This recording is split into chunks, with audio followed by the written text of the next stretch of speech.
tey gis nañ tamit tey fi mu toll nii pom yi nga xamante ne teg nga ko. pom yi tamit def naa ci wàllum noob la.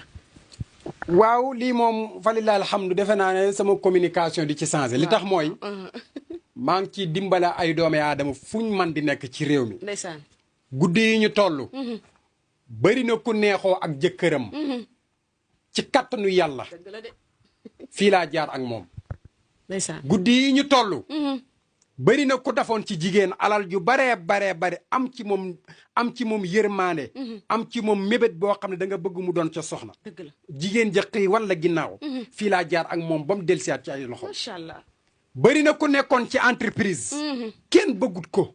kenn jubluwut ko. kenn sopput ko. kenn nawloowut ko. fii laa jaar ak moom léegi lépp la ñuy santaane foofa. moom lañ ciy jiital. bëri na ku doon liggéey ak tubaab. tubaab bu joxu la bopp lijjantewul la. bi